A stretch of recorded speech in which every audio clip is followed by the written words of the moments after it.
Sabemos que a vida de cada um de nós, ela é o resultado das nossas escolhas. E ninguém absolutamente vive sem ter que fazer escolhas.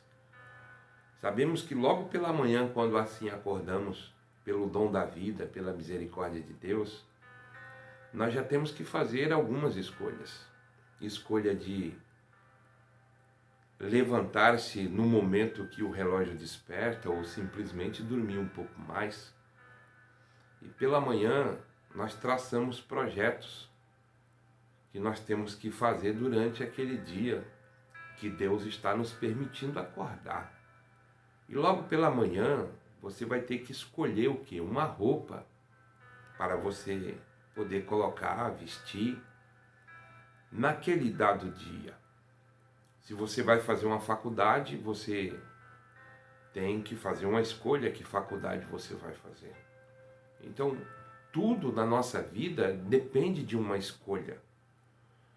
Se nós entendêssemos a excelência que existe em uma escolha, nós daríamos mais ênfase, mais atenção, mais dedicação e cuidado. Se você é uma pessoa que você escolhe ser obediente, você vai receber o salário, o resultado por ser uma pessoa obediente. Porém, em contrapartida, você também pode escolher ser desobediente. Você pode, por uma escolha, escolher ser uma pessoa humilde. Porém, você pode também escolher ser uma pessoa soberba. Você pode escolher ser uma pessoa que venha evidenciar os frutos do Espírito na sua vida. Como também você pode escolher relutar contra a palavra de Deus que tem falado com você no íntimo da sua alma. Você pode escolher ser obediente ao que o Espírito Santo de Deus tem te falado, porém você pode escolher também ouvir a voz do teu próprio coração, do teu próprio egocentrismo. Então, tudo na vida é uma questão de escolha. Quando uma pessoa ainda não é casada, a pessoa vai namorar com alguém e vai fazer projetos e vai fazer planos, mas aquilo ali é resultado do quê? Da sua escolha. Quando você casa com alguém, você escolheu aquela pessoa para você casar. Então, tudo na vida de cada um de nós depende de uma escolha. Tudo depende de uma escolha.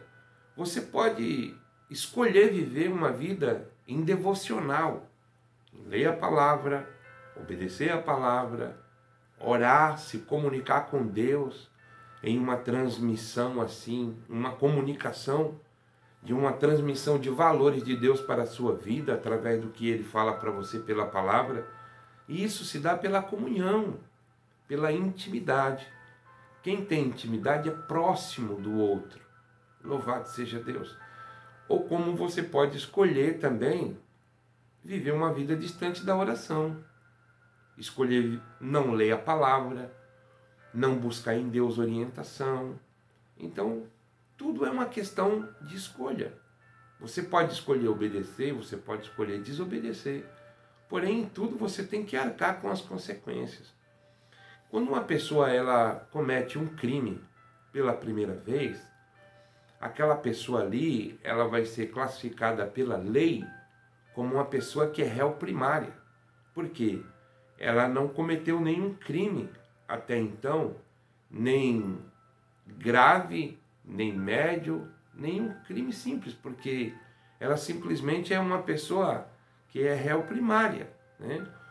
Mas quando uma pessoa ela comete um crime já pela segunda, terceira vez, aquela pessoa não é mais classificada como réu primária, porque ela já tem alguns delitos diante da lei. E como isso acontece diante de Deus? Para com os atos cometidos de pecado. O que é pecado, pastor? É tudo aquilo que desagrada a Deus. É mentir, é roubar, é falar mal, é denegrir, é fazer corpo mole diante da verdade, é ser desobediente. Todos nós temos o conceito do que realmente agrada a Deus e do que não agrada, o que é pecado e o que não é. Então você pode perguntar até para uma pessoa indouta, uma pessoa que não tem muito conhecimento, o que é pecado? O pecado é um delito cometido contra Deus, né?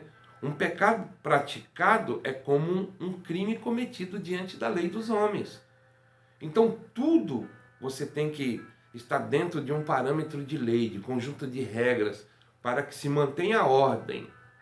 Se você está nos céus, tem ali as regras, ali os alinhamentos que os aviões, as aeronaves têm que voar ali, porque eles têm um mapa aéreo, né? Aquelas linhas. Se você está na terra, você tem lei. Se você no mar, você também tem os órgãos competentes que faz com que aquelas leis elas venham ser obedecidas. E se assim não forem, elas vão ser arcado com punição da lei ali, do mar, da terra, do ar, enfim. Então, diante de Deus não é diferente. Quando você comete um pecado, você tem que arcar com aquelas consequências. A palavra de Deus diz, Deus usando o apóstolo Paulo para os irmãos de Roma, no capítulo 6, no versículo 23, diz assim, ó, porque o salário do pecado é a morte, mas o dom gratuito de Deus é a vida eterna por Cristo Jesus o Senhor. Então aqui é uma questão de escolha também. Então o que é o salário do pecado? O resultado é a morte. E o dom gratuito de Deus é a vida eterna por Cristo Jesus nosso Senhor, dentro de uma vida de obediência, sendo alcançado cada um de nós através do quê? Da graça, que é um favor que nós não merecemos e não fazemos por onde merecer. Para que o homem não bata no peito e diga assim, eu venci porque eu faço, porque eu sou doador, porque... Não. A graça é um favor não merecido. Então saiba nessa manhã, através dessa palavra, que você não pode ficar sem os resultados das suas escolhas. Ainda que elas sejam escolhas erradas. Então, o salário, o resultado do pecado é o quê? É a morte. Então, o que distancia o ser humano de Deus é o pecado cometido. É a desobediência, a injustiça, a ilegalidade, a imoralidade, a mentira, a pornografia, a palavra de duplos sentidos. Então, o salário do pecado é a morte. Aí é uma questão de escolha. E o dom gratuito de Deus, olha. Então, quer dizer, o pecado ele gera salário. Mas o dom gratuito de Deus para conosco através da graça é a vida eterna por Cristo Jesus nosso Senhor. O que você escolhe nessa manhã? O evangelho do poder de Deus é o evangelho de boas novas, é uma boa notícia de salvação. Para quem? Para o pecador miserável que vivia com a alma trancafiada por pecados, por demônios, sem poder se libertar, que geme e chora em busca de uma intervenção de Deus. Ei, o evangelho é o poder de Deus. Não são meras palavras de filosofia bonitas, bem colocadas, que não muda a vida do ser humano. Mas se você não tem mudado os seus comportamentos, a sua vida, as suas atitudes por conta do evangelho, não é o evangelho verdadeiro, porque o evangelho verdadeiro, genuíno, do poder de Deus, ele muda, ele transforma, ele restaura, ele traz um mais vil pecador para a presença de Deus e faz com que Deus seja glorificado através da conduta de comportamento dele, através das suas escolhas. Como você tem lidado com as suas escolhas? E a tua vida? Como está por conta das suas escolhas? Então uma pessoa que comete um pecado, ela está consciente que ela vai ter que arcar com o rigor da lei. Ela vai ter que arcar com as consequências por ser um contraventor, por ir contra aqueles conjuntos, fatores de regras para manter a ordem. Não seja uma pessoa que não venha viver o novo de Deus por conta de uma escolha errada. Peça para Deus orientação para fazer as coisas de maneira certa. E os resultados na sua vida serão surpreendentes.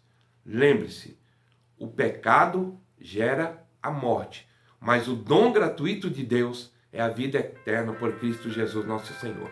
Eu quero nessa hora orar por cada um de nós. Pai, eu te louvo, te exalto, Senhor, pela tua palavra, pelo teu tratar na minha vida.